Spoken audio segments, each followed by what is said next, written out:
Observatorio 2012 con Ciro Murayama. Buenas noches, bienvenidos a Observatorio 2012, el programa del canal cultural de los universitarios dedicado a acompañar y entender el proceso electoral en curso. En las últimas semanas de la campaña, las últimas 3, las estamos dedicando a conocer las definiciones de los candidatos del PAN, PRI y PRD al Senado de la República. Hoy, en nuestro estudio, el doctor Raúl Cervantes, candidato del Partido Revolucionario Institucional a la llamada Cámara Alta del país. Antes, en nuestro corte de caja, el doctor Miguel Carbonell analizará los mecanismos de confianza en las elecciones y Lorenzo Córdoba, en la ruta de la elección desde el IFE, explicará cómo emitir un voto válido el próximo domingo 1 de julio. Esto es Observatorio 2012, ya comenzamos, estamos en vivo desde Ciudad Universitaria, quédese con nosotros.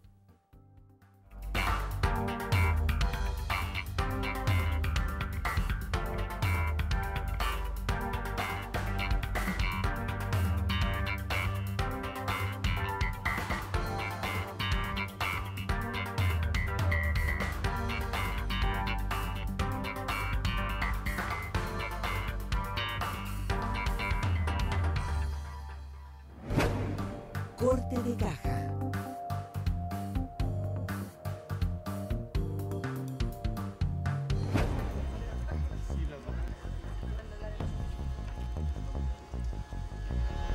El próximo 1 de julio, 79.4 millones de ciudadanos mexicanos podrán ejercer su derecho al voto para decidir quién llegará a la presidencia de la República y quiénes conformarán el Congreso de la Unión.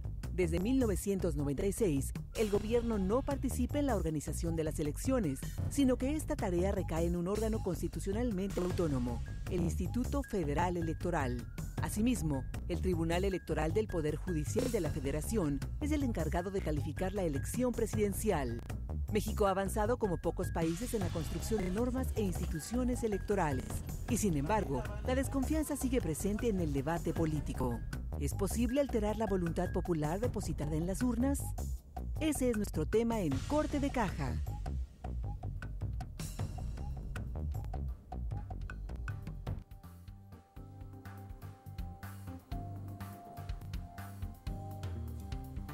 Pues ya estamos en Corte de Caja con el doctor Miguel Carbonell, investigador del Instituto de Investigaciones Jurídicas de la UNAM. Miguel, bienvenido a tu espacio. Gracias, Ciro. Muy buenas noches.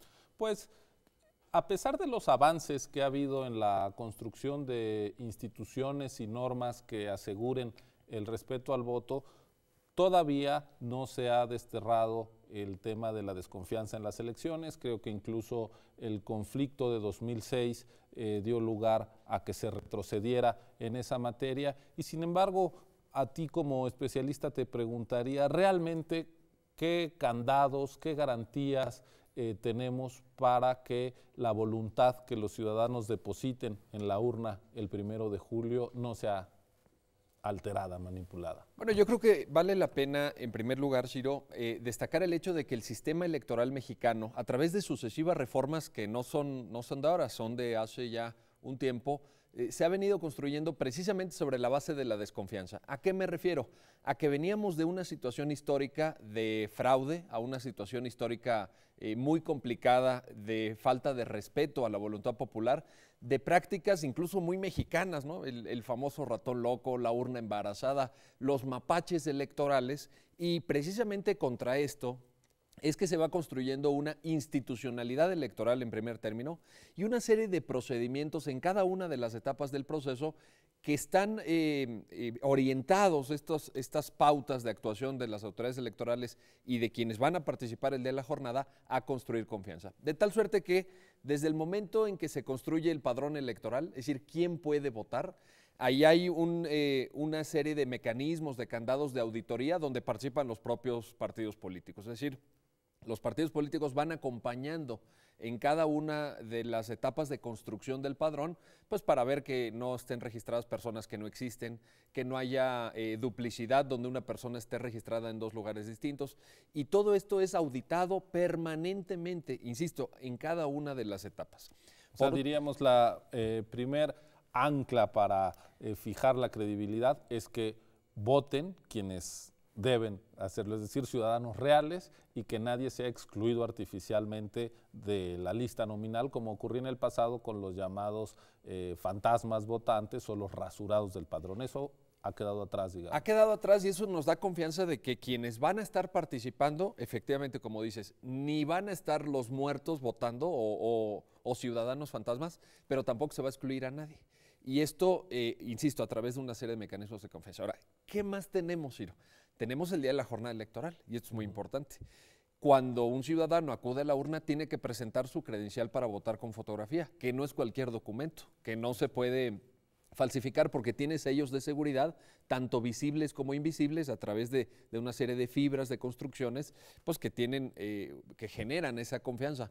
Pero por si esto fuera poco, por si dijeras, bueno, pero finalmente alguien puede sacar un duplicado, en fin, que no se puede, pero si alguien lo lograra, se le pone la tinta en el pulgar a la persona de tal suerte que efectivamente quienes están en la casilla están viendo que esa persona ya probablemente había votado en otra casilla, de tal suerte que tampoco se puede reproducir. Es decir, aunque se consiga una credencial electoral falsa, lo cual es muy difícil, nadie podría votar dos veces porque ya va marcado con el líquido indeleble. Exactamente, habría una identificación por parte de quienes están ahí precisamente ordenando los trabajos en cada una de las 143,000 casillas que va a instalar el IFE a lo largo y ancho del territorio nacional. Se instalarán 143,000 casillas y quizá conviene repasar quiénes van a ser las autoridades ahí en la célula de la elección el domingo 1 de julio. Eso es muy importante, qué bueno que lo menciona Ciro, porque esa es, creo yo, la pinza que cierra la confianza. Desde el momento en que se construye el padrón hasta el momento en que se van a contar los votos.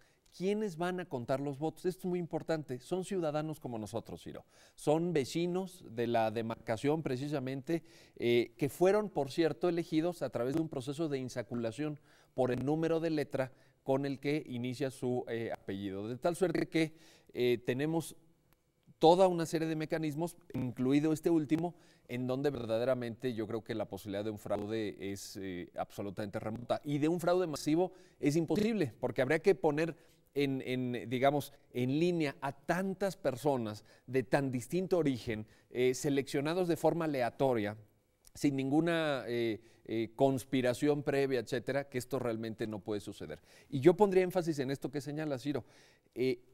La persona que va a contar en la casilla materialmente los votos, que va a recibir la papelería electoral, que la va a firmar reconociendo que es la papelería válida para que no llegue una boleta de afuera y aparezca de pronto en la urna sin saber de dónde proviene, quien va a rellenar las hojas que da el IFE para el conteo, que se van a hacer públicas y se van a pegar al final de la jornada después de este conteo afuera de cada una de las casillas, son ciudadanos.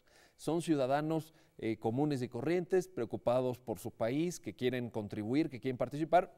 Y esto evidentemente nos da la autoridad electoral en cada una de las casillas son nuestros vecinos, nuestros primos, gente que fue sorteada de acuerdo a la letra del apellido y al mes de nacimiento en el calendario, y eso pues impide una conspiración generalizada. Y además va a haber supervisión de los propios partidos, es decir, los propios partidos pueden también mandar gente para que esté viendo qué está pasando ese día en determinada casilla, cómo se desarrolla el proceso. Debería de ser una exigencia a los partidos estar en todas las casillas, ¿no? Son maquinarias muy poderosas con mucho financiamiento público como para que se desentiendan de estar vigilando que la jornada electoral transcurre conforme es debido, ¿no? Eso sería lo ideal y yo creo que los partidos están en esa lógica y van a hacer un esfuerzo para estar presentes.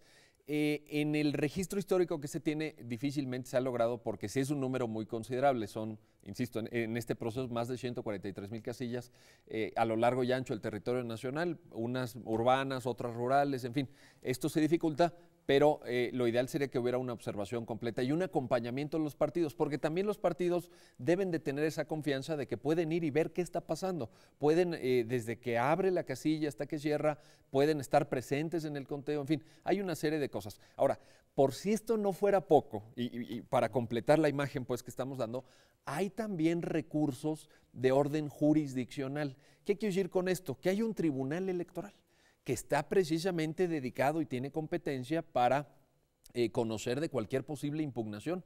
Y hay 5 salas regionales, una sala superior, e incluso la calificación, esto es muy importante, la calificación, Ciro, de la elección presidencial corre a cargo de la Sala Superior del Tribunal Electoral, y esto también, que son magistrados independientes nombrados por el Senado de la República por mayoría calificada a propuesta del Pleno de la Suprema Corte. Es decir, si te fijas al final del día en todo esto que estamos comentando, Ciro, hay una serie de candados, hay una serie de mecanismos en donde, sinceramente lo digo, la posibilidad de un fraude me parece remota o imaginativa en el mejor de los casos. Pues Miguel, muchas gracias. Creo que de manera muy didáctica nos has ayudado a explicar cuáles son estas garantías y finalmente pues de lo que se trata es que la gente pueda votar en libertad. Serán los ciudadanos en ejercicio de su derecho al voto los que decidan quién va a conformar el Congreso de la Unión y quién llegará a la presidencia de la República, y pues esta es una construcción que deberíamos de valorar y por supuesto pues invitar a la gente a que vote, ¿no? Yo creo que esa es la mejor conclusión, Ciro. Yo creo que después de toda esta explicación y de lo mucho que gastamos los mexicanos en construir este proceso de confianza, lo mejor que podemos hacer es votar, efectivamente. Pues muchísimas gracias, Miguel. Estaremos transmitiendo en vivo el 1 de julio desde el IFE. Ahí estarás con nosotros, te lo agradezco desde ahora. Esto ha sido Corte de Caja. Quédese con nosotros, volvemos en unos segundos más.